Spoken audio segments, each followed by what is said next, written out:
This is a kind-hearted response to Kizzume Fowler's video, Closed, Open-Minded Atheists and Theists. Hopefully I can help Kizzume out here. He says he's grown tired of atheists that make the claim that things that seem to be too much to be coincidence are still always a coincidence. Which, he says is kind of like a parallel to presuppositionalism. I would call it more, if you're going to look at the Christian side of things as what it's parallel to, I would say it's more of a parallel to there are no coincidences. God makes everything happen in his beautiful design. And every time you think that something's just coincidental, God actually planned that. That would be the Christian thought that I would say is the parallel. But apparently Kizzume has this hangout that he was in, and somebody was talking about the double slit experiment, and spiritual possibilities and connotations were being discussed about this. And there was someone in the group, I don't know, I didn't see it, but someone in the group was like, no, there's nothing spiritual about the double slit experiment. And I would tend to agree that the experiment was not set up to be having ramifications for the spiritual world. And I think that's the same thing with quantum physics and Deepak Chopra taking the word quantum and then using it for things that those physicists that came up with that whole field of science never intended him to do. And they will all disavow all of the stretches that he makes to apply those concepts to the spiritual world. And it pisses them off, because they have a framework that all of those words really mean something empirical in, and it's not meant to have ramifications for spiritual thought. But analogies happen, and you gotta forgive people for making analogies.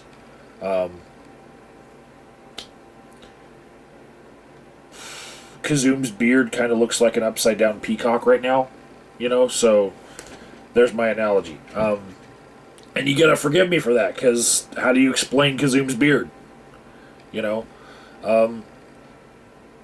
So what I'm thinking is, when you hear this strict adherence to the idea that when something looks like a coincidence, it has to be just a coincidence, even if, it's like very, very rare that something could happen in this order, and in this went right, and this went right, and this went right, and it looks like there has to be something, guiding things. Even in those instances, everything is coincidence. That's what you're thinking that these atheists or empiricists or whatever are thinking.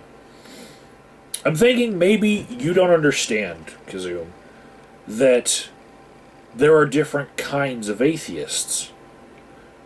Some of them are just born and then unindoctrinated, and some of them come to atheism via a critical thinking framework, such as empiricism, or skepticism, or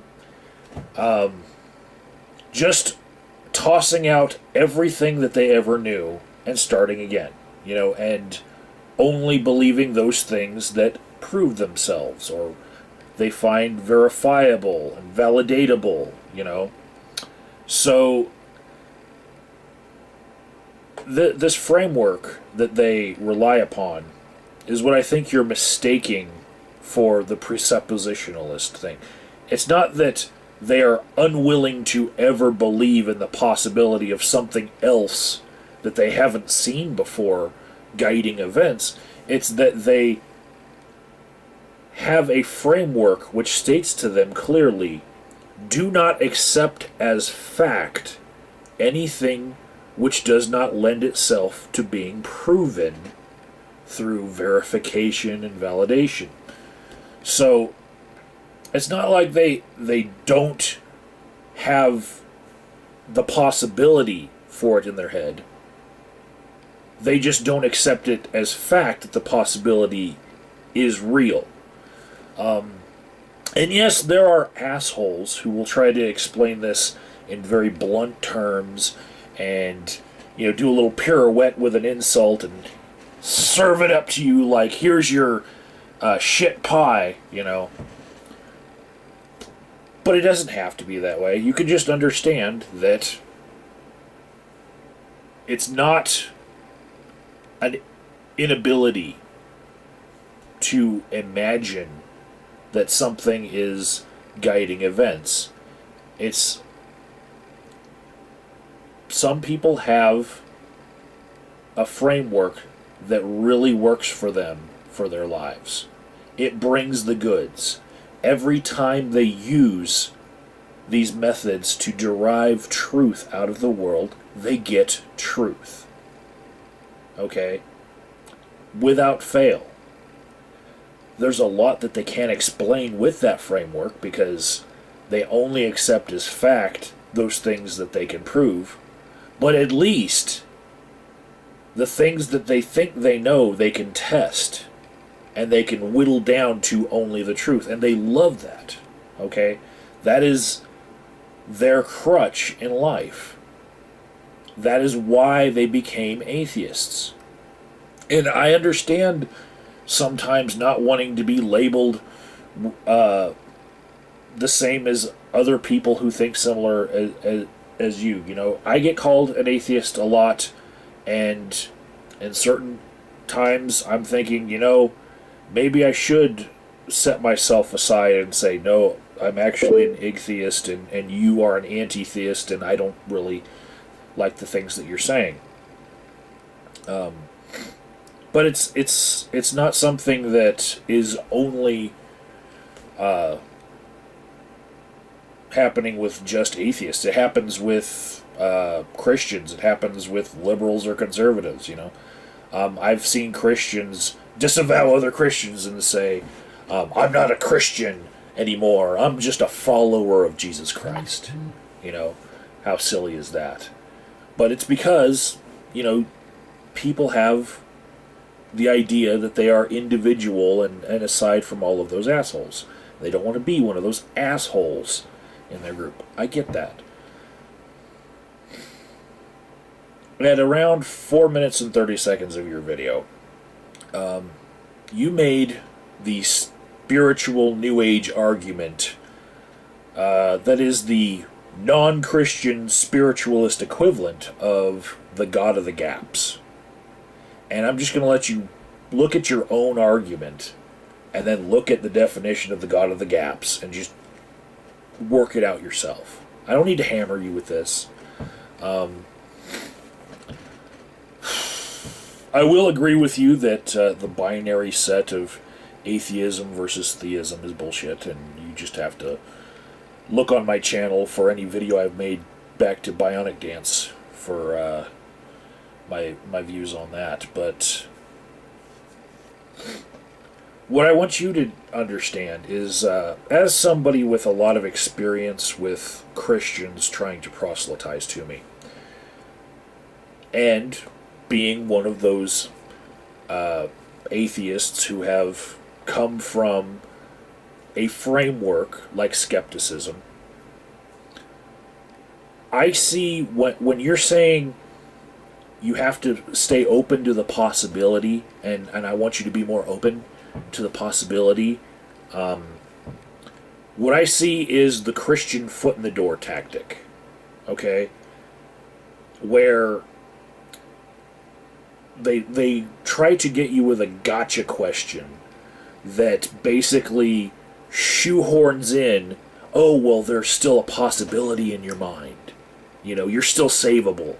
And if I can get that possibility in there, maybe I can, use some other semantics to get you to believe just a little bit more, So I think that might be some of the the rock that you're hitting up on, as far as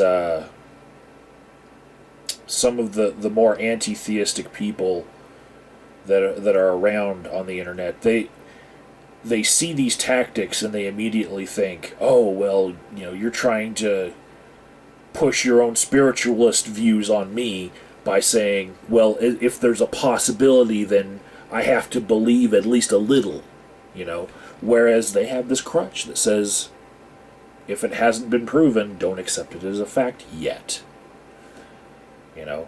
And that's just a fight that you're going to keep on having if you keep using that God of the Gap style argumentation.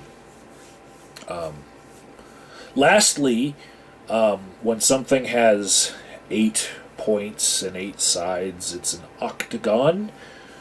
And with that purple plumage that you got going on, I imagine you might need to know some of those shapes beyond just a triangle, because I imagine you're going to have some love pentagons and love hexagons and love octagons in your future. I can see that plumage attracting some mates. Take care.